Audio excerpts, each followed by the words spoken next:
Good morning, Eagles View Academy. Sorry about the rain check with the live feed.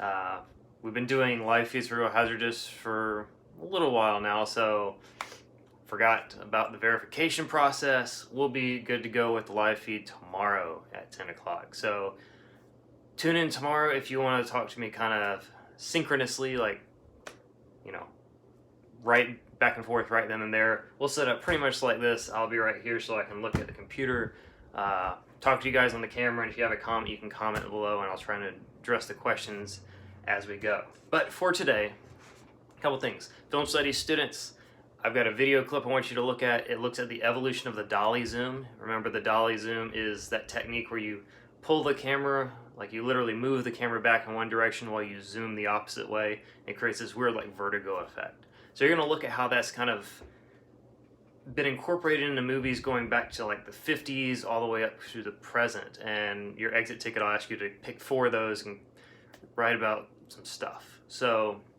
take a look at that. English 2, before we can start looking at poetry, and sorry about the mix up with the links yesterday.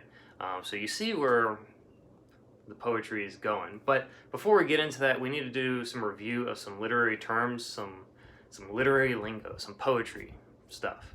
So you have a worksheet today called Know the Lingo. Take a look at that. If you have your Lit Term Tuesdays from last semester, that'll probably come in handy for answering these. If you don't, that's okay. You can do a little bit of research on Google and track down a lot of these. But do that and we'll review the answers for that tomorrow. This one's more multiple choice, so you don't have to worry about typing one answer and it's saying you got it wrong. While we're talking about that though, because I did get a lot of questions about that, if you have a short answer question or a long answer question like that, and because I think one of the questions that people were asking most about was the one where it's like, what do you need to identify in a poem? And the answer was, you need to identify the narrator. And you guys, because it's what I told you to do, were writing complete sentences.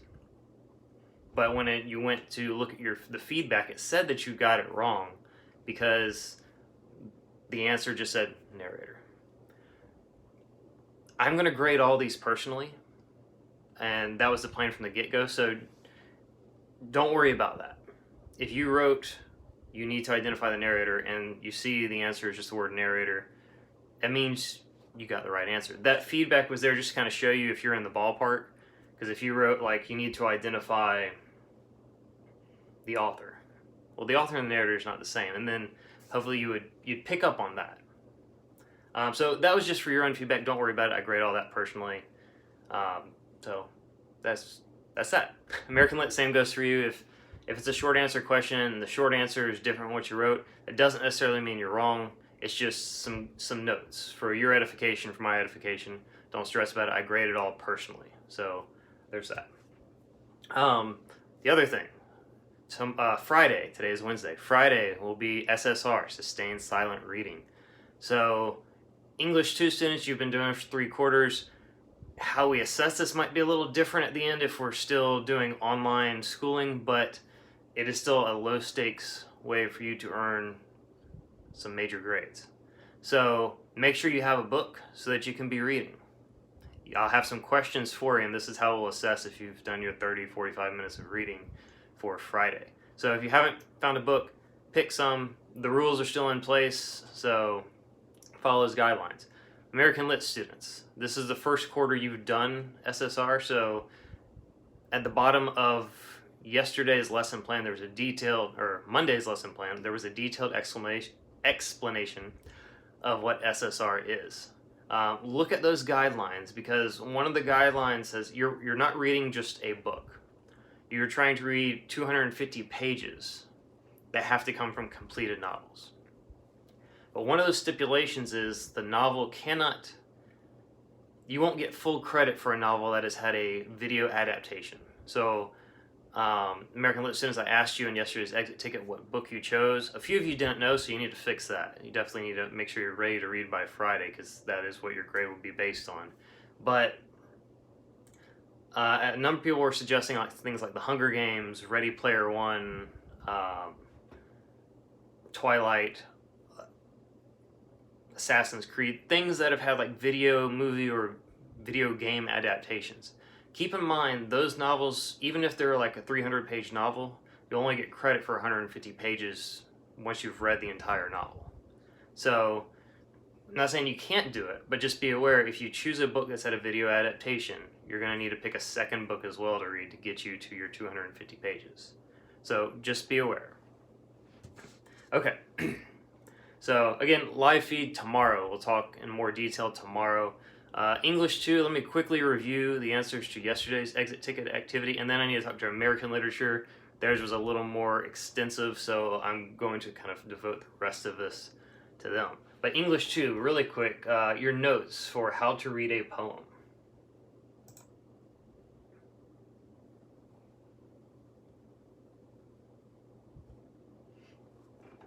Alright, number 1, show no fear. American Lit, by the way. Don't zone out just yet, because if you struggled with your poem, this is a quick review of how to approach a poem. So number 1, show no fear. Don't be afraid. You won't understand everything the first time you read a poem. And that's okay. Poems are really packed full of information.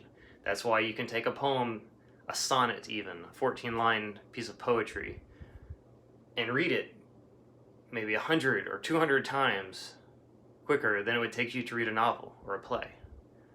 But you can spend just as much time analyzing them. Poetry is packed information. So you may not understand it all the first time. That's okay. So don't be afraid about that. Number 2, read the title. American Lit, this is a good tip for you because the title of your poem falls into its analysis. So if you look up what that actually means, that might help you as well. Once you look at the title though, stop and ask why. Why title it this?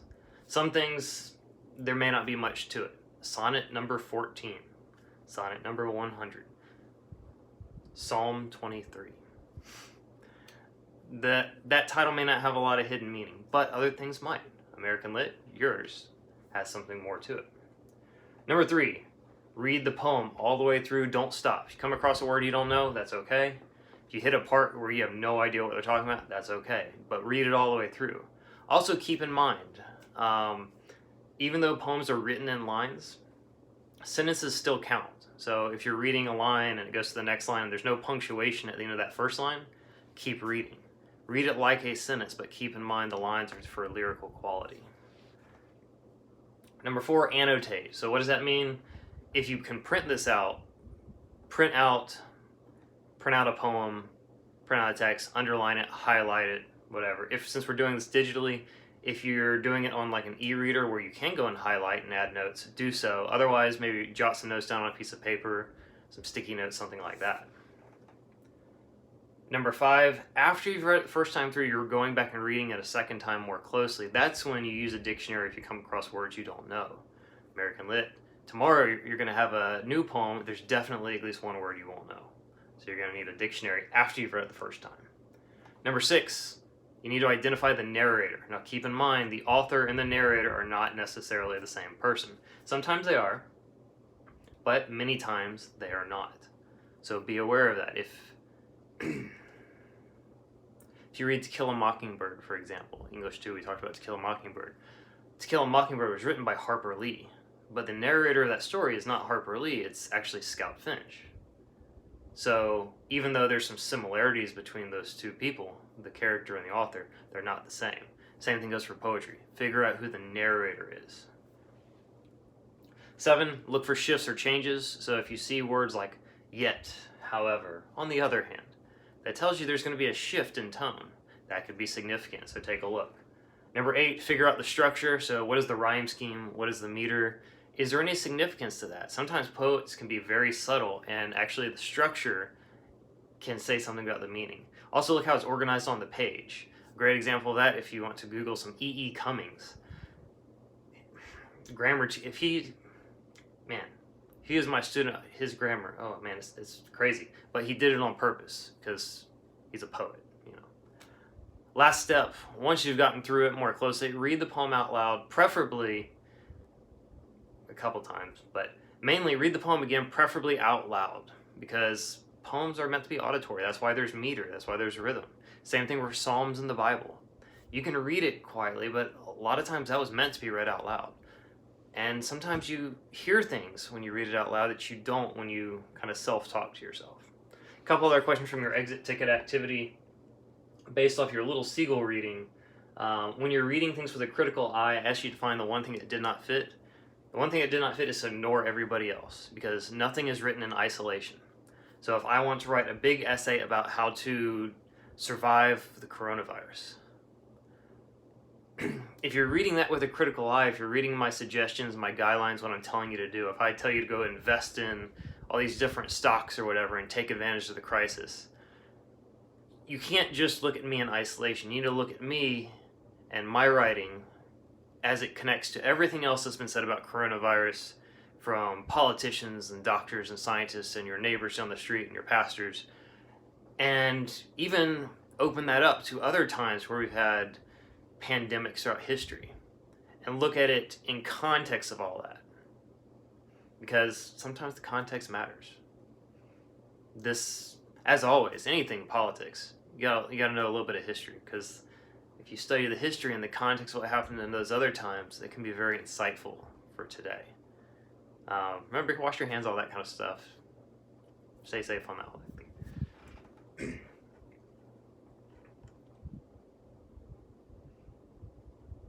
Make sure I've covered all your stuff. Make sure you are putting your names.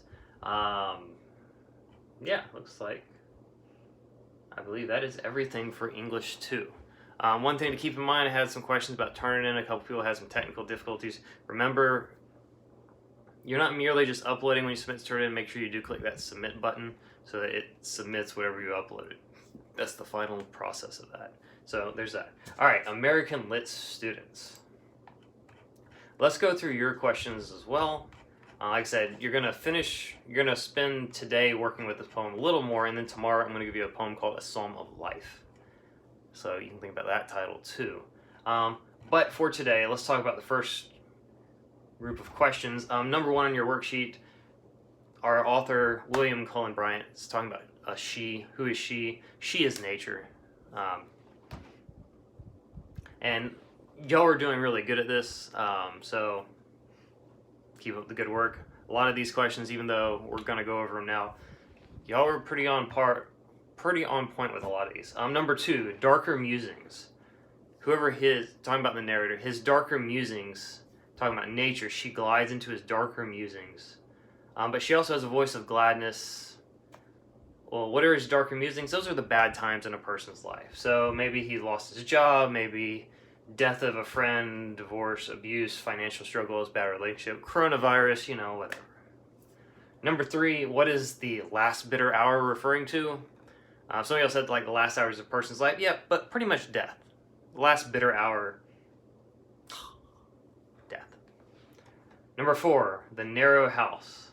So of the stern agony and shroud and pall and breathless darkness, and the narrow house make thee shudder and grow sick at heart. The narrow house, it's actually a coffin. Think about it when you die. What's your house? It's this narrow little box. It's a coffin. Think about Queequeg's floating casket in Moby Dick. Number 5, going to the second stanza, what type of figurative language is this? This is personification. The sun shall see no more. The sun can't literally see, so we're personifying it. Number 7, the summary of that section is basically people die, and so they're buried in the earth, and their bodies decompose and mix into the earth. Yeah, it kind of seems a little morbid, but it's a much more poetic way of saying it. And so as we're going through this, keep in mind qualities of romanticism, and think about, is this a dark romantic or a light romantic? Your vocabulary, that was number 8, so that's a grave or a vault where you bury somebody after they've died.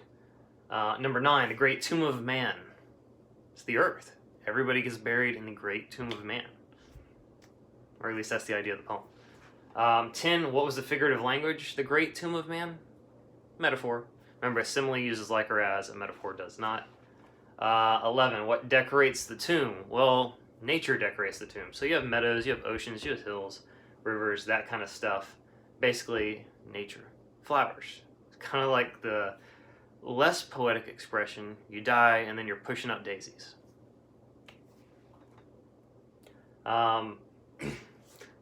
minor typo on the worksheet. You had two number 12s. So the first number 12 was the one on the right-hand side. Based off of that, I asked you that was a powerful realization. What does that mean?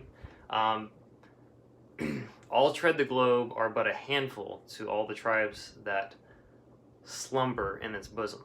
So everybody that walks on the earth, they're saying, is but a small number compared to all the people that are sleeping in the earth. In other words, all the people that are dead. So basically, so many more people have died than are actually alive right now is the point of the poem. So wherever you're walking, according to our poet, there's probably a dead body there, or there used to be one buried there at some point, theoretically. That's a fun thought. Number 12, what was the Barcan Desert? It's actually in Libya. So somebody else said North Africa. Specifically, or more closely, it's a desert in Libya, but it's important because a desert, it represents an empty, faraway place. So it's not just an empty place, because you could just kind of refer it to a desert. But in this case, it being a desert in Libya, where we're here in America, distant, empty, but far away. 13, I want you to summarize this part. Basically, everybody will die, but life will go on. And eventually, you'll be dead too. So eventually, we're all going to share death. He's kind of putting a positive spin on that. Number 14, how does the tone change in the last stanza? Well, we've been talking about death. We've been talking about how death is kind of part of nature. He's been talking about death in kind of a comforting way. But the last stanza kind of shifts. And while it is still about death, our our speaker starts focusing more on living life to the fullest. And how, yeah, you're going to die, but until that point, make the most of it. In some ways, carpe diem, seize the day. All right. The rest of those questions, which if you were working ahead, great. The rest of those questions you will look at today, so 15 through 18. I have a couple other questions about your research paper. The research paper is posted on the student portal as well. As always, everything will be posted to the student portal. Can't speak today, so I guess it's a good thing we didn't do the live feed. But tomorrow, live feed, 10 a.m., talk to English 2, talk to American Lit, talk to Film Studies, and we're doing it, guys. So keep up the good work. Make sure your stuff is submitted by 11:59 p.m. tonight. And you guys have a good day. God bless. Stay safe. I'll see you guys tomorrow at the live feed.